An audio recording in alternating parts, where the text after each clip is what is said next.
Shalom saudara, mari kita akan mulai prayer, kita berdoa. Bapa di sorga, kami bersyukur atas sepanjang hari ini Tuhan telah mempertemukan kami di dalam ibadah prayer meskipun online. Tuhan berkati di dalam nama Tuhan Yesus. Amin.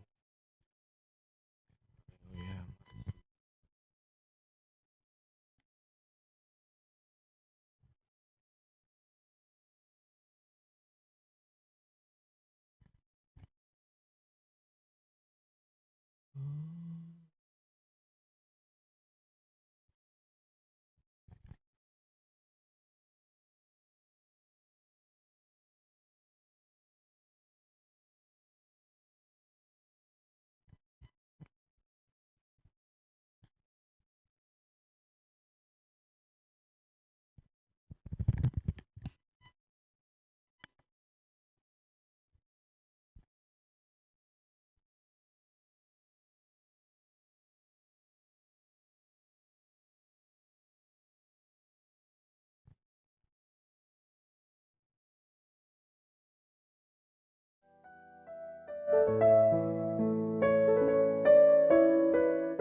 Yamu pimpin langkahku setiap waktu dan berjalan dalam roh-Mu. Nyatakan Tuhan, nyatakan Tuhan kemuliaan-Mu dan berjalan denganku,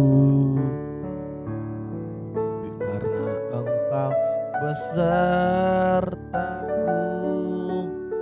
Sekarang ku berjalan, kami tahu Tuhan, ku tahu Tuhan, pimpin langkahku dengan kasih karunia-Mu. Langkahku setiap waktu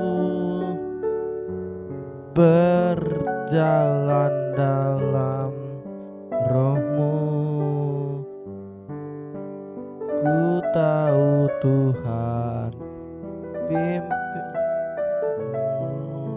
dan berjalan denganku.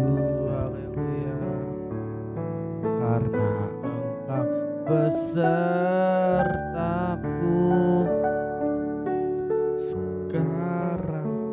Sekarang ku berjalan, kami perlu Tuhan. Ku tahu Tuhan, pimpin langkahku dengan kasih karunia-Mu. Pimpin langkahku setiap waktu berjalan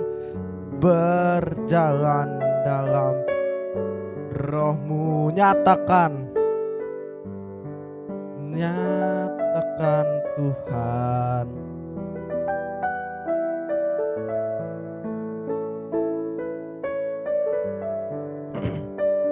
haleluya. Katakan, nyatakan Tuhan kemuliaan-Mu dan berjalan denganku. Nyatakan Tuhan kemuliaan-Mu dan berjalan denganku. Haleluya, mari sembah Dia.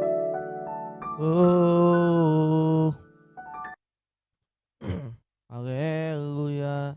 Kami perlu Engkau Tuhan, memimpin jalan kami, karena tanpa Engkau kami tidak bisa berbuat apa-apa.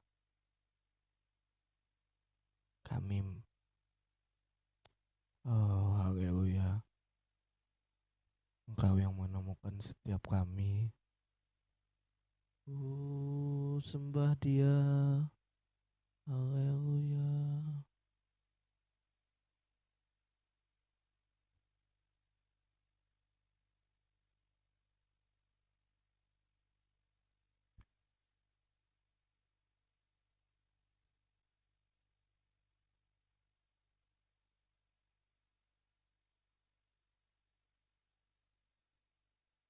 Haleluya.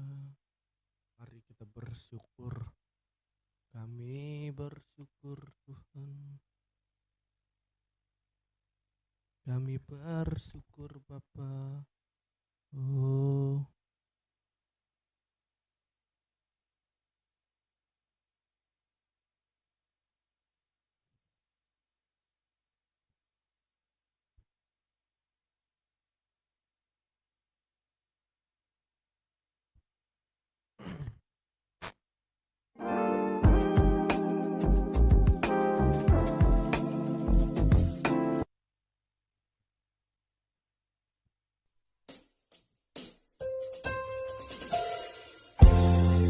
kami bersyukur buat kasih setiamu di dalam hidup kami.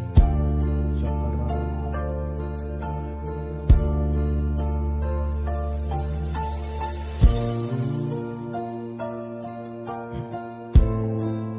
Katakan,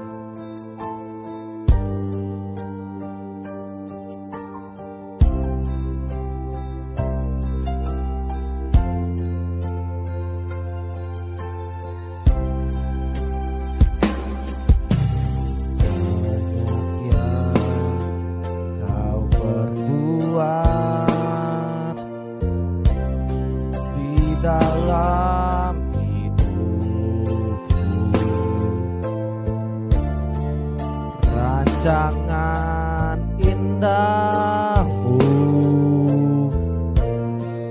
terjadi di hidupku. Bapa yang mengerti segala yang ku perlu. Kasihmu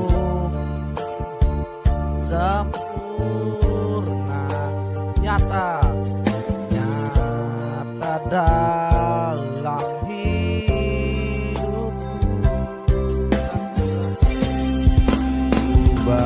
Bersyukur Bapa,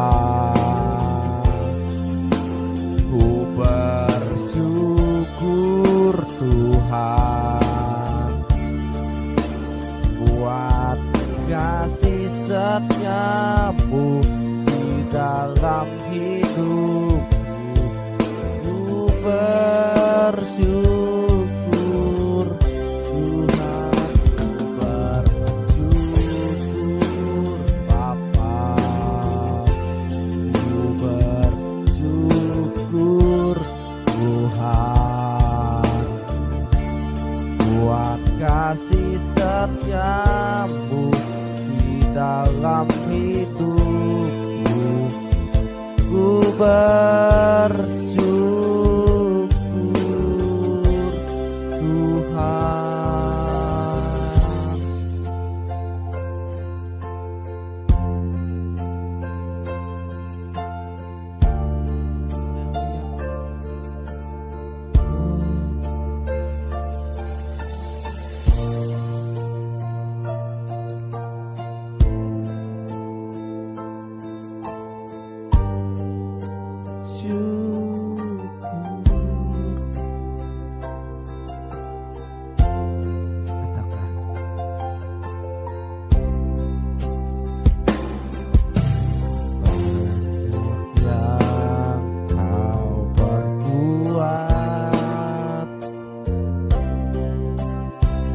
Dalam hidupku, sebab rancang indahmu terjadi di hidupku. Bapa yang mengerti segala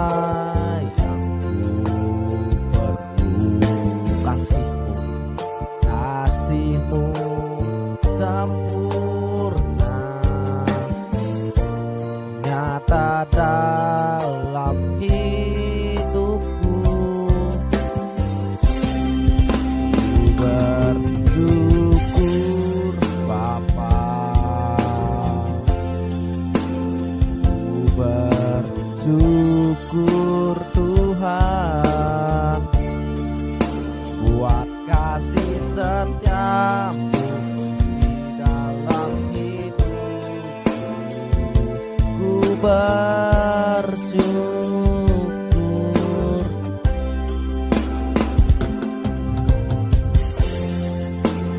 Kami bersyukur.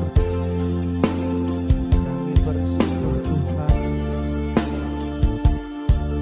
karena kasih setiamu di dalam setiap kami.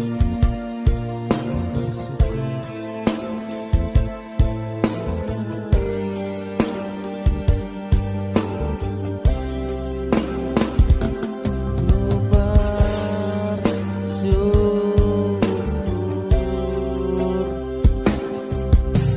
Tuhan,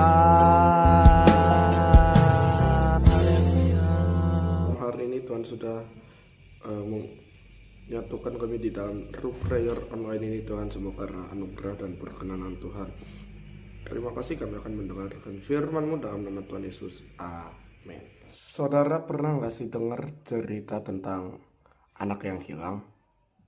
Si bungsu dan si sulung. Nah, hari ini saya akan membahas bahwa kedua anak itu mempunyai otoritas yang sama sebagai anak, tetapi mereka mempunyai perspektif yang berbeda tentang kepribadian mereka atau tentang otoritas mereka sebagai anak.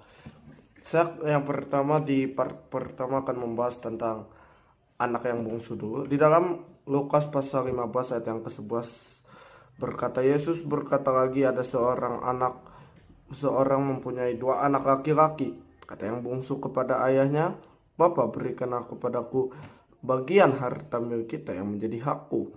Lalu ayahnya membagi-bagikan harta kekayaan itu di antara mereka. Beberapa hari kemudian bungsu itu menjual seluruh bagian itu lalu pergi ke negeri yang jauh. Di sana ia memboroskan harta miliknya itu dengan hidup berfoya-foya.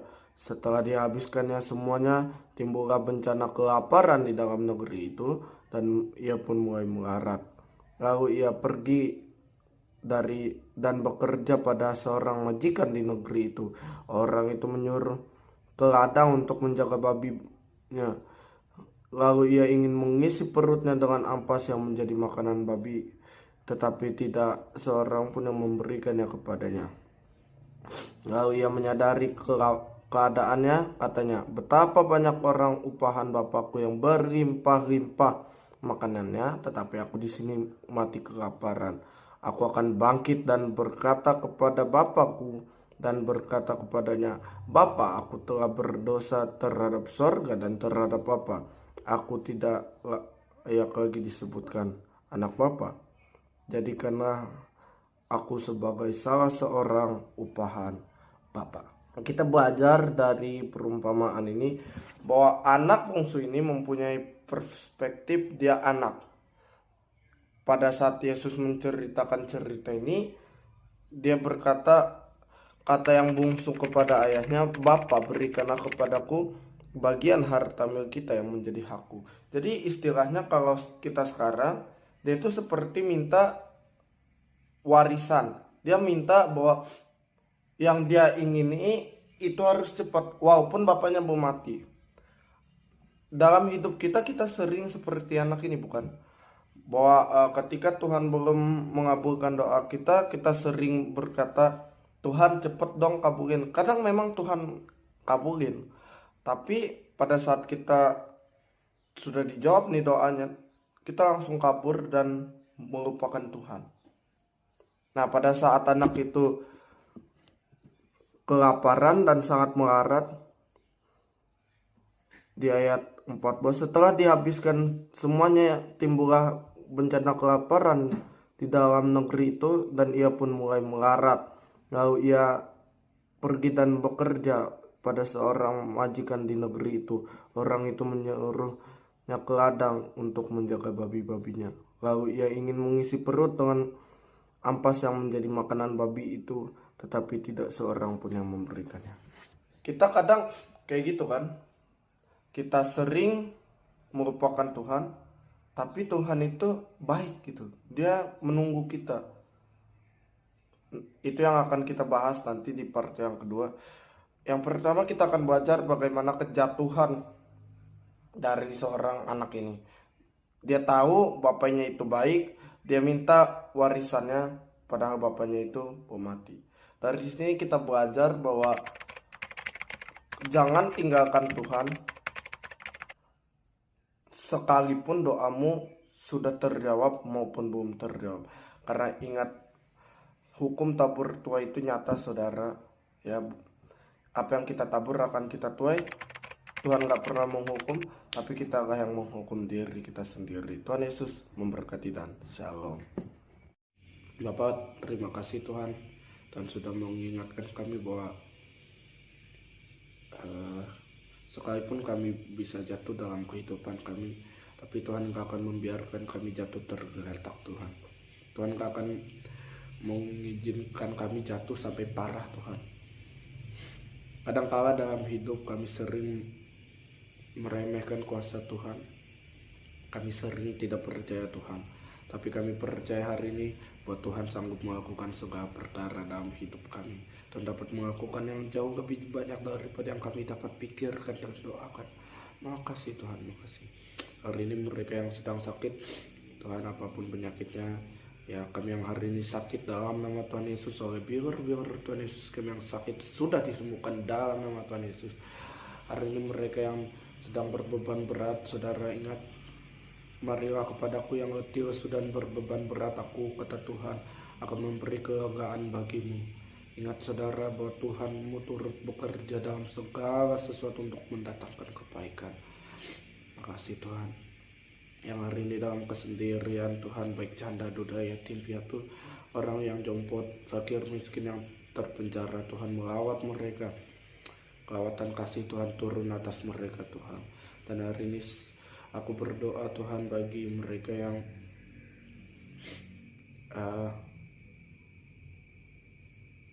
sedang menanti pasangan Tuhan. Tuhan berikan jodoh yang terbaik oleh penyertaan Allah Roh Kudus dalam nama Tuhan Yesus. Aku berdoa bagi keamanan bangsa kami Indonesia ini Tuhan. Tuhan yang memberkatinya. Pada tanggal 20 kami akan melaksanakan peresmian pelantikan presiden Tuhan. Tuhan yang sudah memilih presiden yang terbaik, karena mereka bertanggung jawab dan memiliki takut akan Tuhan, serta mereka dapat menghormati Tuhan. Dalam nama Tuhan Yesus yang percaya diberkati Tuhan. Tuhan iman sama-sama kita katakan amin, amin, amin. Tuhan Yesus memberkati.